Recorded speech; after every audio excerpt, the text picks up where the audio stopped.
আল্লাহ পাক রব্বুল আলামিন এই আয়াত যখন নাযিল করেন, বিশ্বনবী সাল্লাল্লাহু আলাইহি ওয়াসাল্লাম তখন হুজুরাখানায় ছিলেন। বিশ্বনবী সাল্লাল্লাহু আলাইহি ওয়াসাল্লাম হুজুরাখানায়, এমন সময় এই আয়াত নাযিল হয়।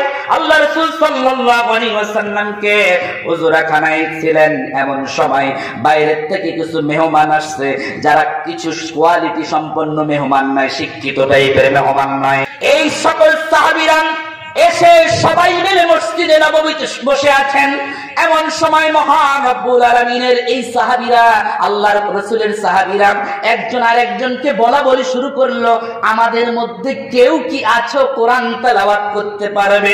মুহাম্মদুর রাসূলুল্লাহ সাল্লাল্লাহু আলাইহি ওয়াসাল্লামের সাহাবীদের মধ্যে, ওই মূর্খ সাহাবীদের মধ্যে একজন বলল, হ্যাঁ আমি তেলাওয়াত করতে পারবো। একজন মাত্র পারে তেলাওয়াত করতে।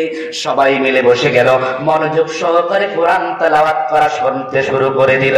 মহান রব্বুল আলামিনের কিতাব তেলাওয়াত হচ্ছে, আর ওই একজন তেলাওয়াত করতেছে, সবাই তেলাওয়াতটা মনোযোগ সহকারে শুনছে।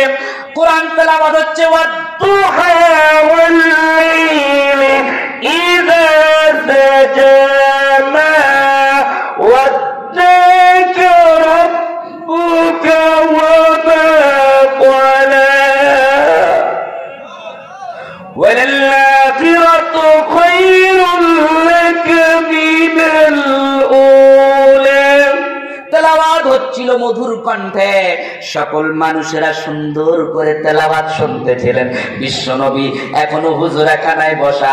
আল্লাহ রাব্বুল আলামিন ওহী নাযিল করলেন, জিবরাইল আমিনকে পাঠিয়ে দিয়ে বললেন, ও রাসূল আপনি এখন আর হুজুরাখানায় বসতে পারবেন না, এখন আপনার হুজুরাখানায় বসার সুযোগ নাই। আপনি কি জানেন আপনার সাহাবীরা মসজিদে নববীতে বসে কত সুন্দর করে তেলাওয়াত শুনতেছে? সকলে বলি সুবহানাল্লাহ। বিশ্বনবী সাল্লাল্লাহু আলাইহি ওয়াসাল্লামকে আল্লাহ রাব্বুল আলামিন নির্দেশ দিলেন, ইয়া রাসূলুল্লাহ, ইয়া হাবিবাল্লাহ, আপনি শুনেন, ওয়া ইযা জাআকাল্লাযীনা ইউমিনুনা বিআয়াতিনা, ইয়া রাসূলুল্লাহ, ইয়া হাবিবাল্লাহ, ঈমান আনয়নকারী ওই সকল মানুষরা মসজিদে নববীতে বসে কোরআন তেলাওয়াতের আসরে বসে তারা তো মনোযোগ সহকারে কোরআন তেলাওয়াত শুনতেছে।